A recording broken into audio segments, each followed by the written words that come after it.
In true Turn 5 fashion, I arrived from the abyss.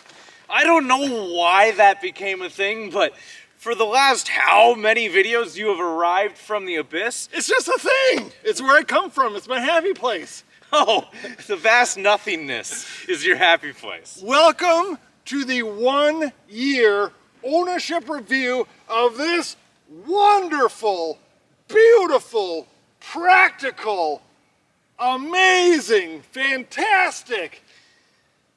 You got any more? I think that's all I got. That's all you got?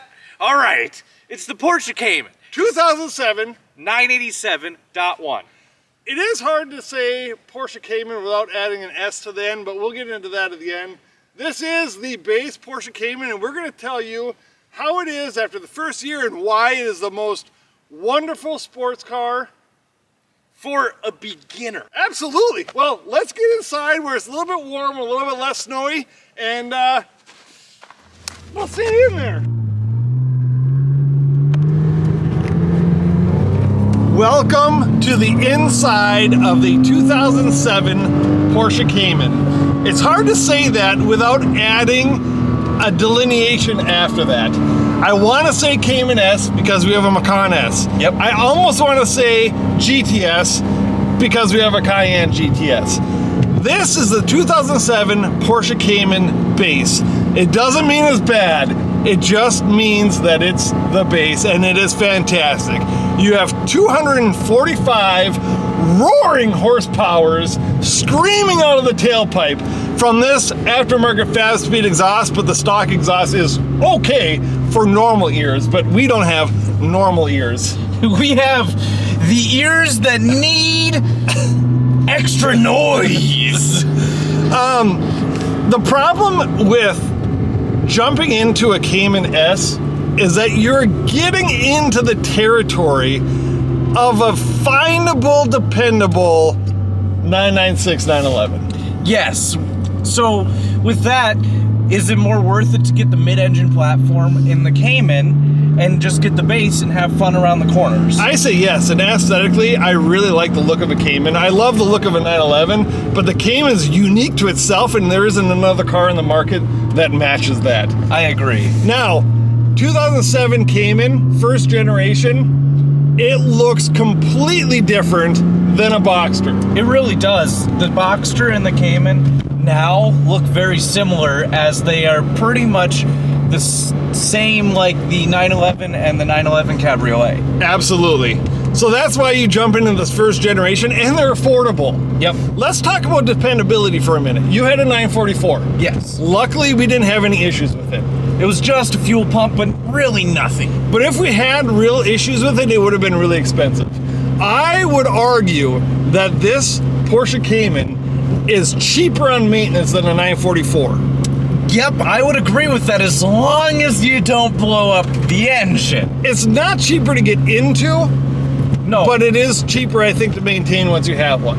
I have had 2 oil changes or 3 oil changes in the time that I've had it, something like that, and all in, I'm just a couple $100 and some tires, but that's just so I can drive in the snow. Let's talk about practicality. In 1 year of ownership, you have been driving in weather like this. Yep.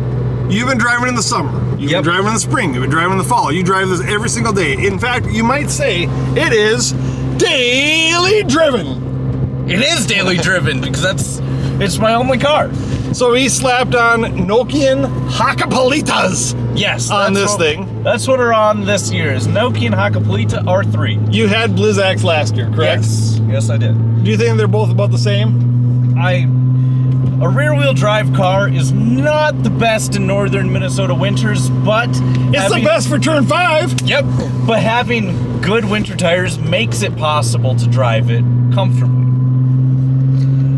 Another thing about the practicality is you have a storage boot in the front and you have storage in the back. And the thing about a Cayman is that because it's not a 911, you don't have storage in right behind you, but it makes the experience, I don't know what to say about the experience. It's different. It is a mid-engine sports car, and about the only mid-engine sports car that has this feeling with the storage. Do you agree? And it still gets up and goes. All right, so you've been rolling through the gears a little bit. Yep. What do you think about only having 5 gears? Well, as you say, there was the option on the base for a 6-speed. So that is actually a good question. Now, with 6 gears, the gear ratio would have been a little bit closer and it would have been a little bit quicker. Yep. I don't know that it matters. It's fine. I've never felt that 5 gears was not enough. I don't think the top speed really changed with 6 gears. It's really just the acceleration 0 to 60, and I don't think me as an average driver is going to be able to get the 0 to 60 time that they were toting around in 2007. I mean, we did 0 to 60 runs, and you guys should go check that out. Yeah. And you can see how much of a colossal failure we are as drivers. It was a lot of fun still, but it's not the fastest car, but it is the best car for someone that hasn't been in the market or hasn't been driving sports cars already. I would say this is the car to buy if you're it's a step up from a hot hatch. Yep. I would say it's better than an M3. It's definitely better than an Audi TT. I would agree. It's better than an Audi TT all day, unless you get a TTRS, but you can't find a TTRS for this price. Well, then you might as well get a Cayman R. Yeah. So there you got a whole nother conversation. So congratulations, you're welcome. Go spend some time on YouTube.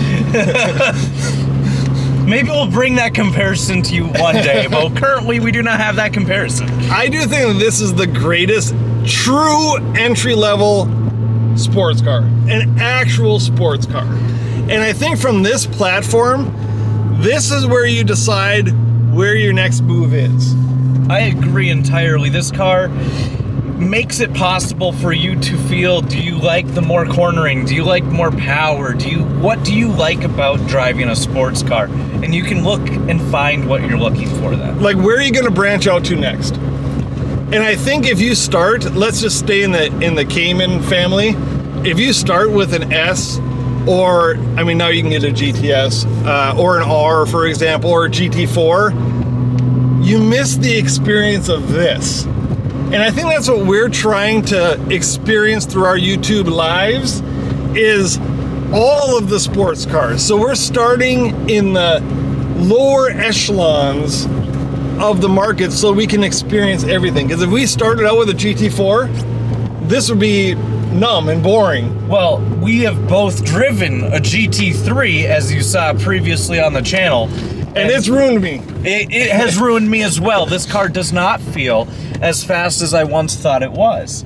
Now, is it still a ton of fun? Yeah. Every day I look at it in the garage and I think to myself, I like that car. Now I would like an upgrade, especially after driving that GT3. But this car still gets it done for me. I still love driving it. I remember when you had your GTIs and you were just ready to get rid of them. Yep. Not because they're bad. No, they were great cars. I loved driving them. They just lacked the pizzazz that I was looking for. And this car brought me that pizzazz. I don't feel like getting rid of this car after 1 year. I just, if I could have 2 cars, that would be ideal. Maybe I'll just do that. I'll buy another car. Make sure you guys subscribe and follow along, because we're going to need a little bit more dinero. What? If that's going to happen. But this car right here, right now, what I'm doing makes it so worth it. It just feels so good. It is all the practical all seasons. We live pretty darn near Canada. Well, show 'em what this road looks like right now. And you really have no issues aside from ground clearance. Yeah. We have been getting one of the snowiest winters, and I have been plowing through snow. That's the problem. Not the problem of me being able to go through it, the problem of the snow's too deep. What do you say we do a little flyby, we wrap up this video, and just let the viewers enjoy what this Cayman has to offer? Sounds like a great plan to me.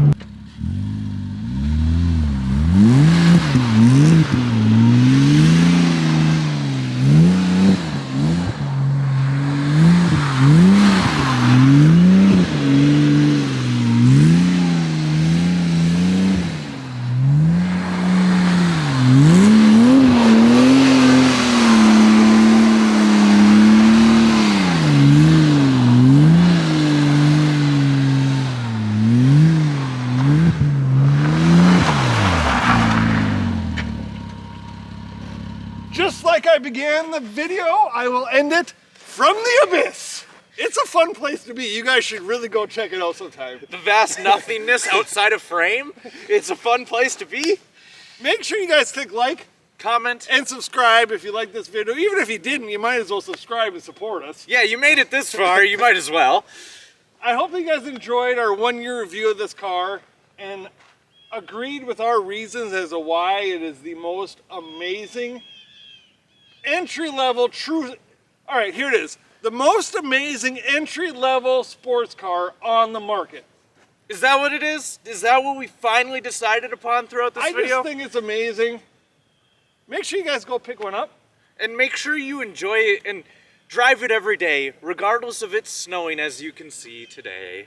Yeah, I think we mentioned this in the video, but the practicality of the Porsche Cayman is unmatched. It's better than an SUV. It's better than a crossover. It's better than a sedan. It's just better. It's just better in general. All right, we'll see you guys next week. Thanks so much for tuning in. Double awkward high five. Oh boy.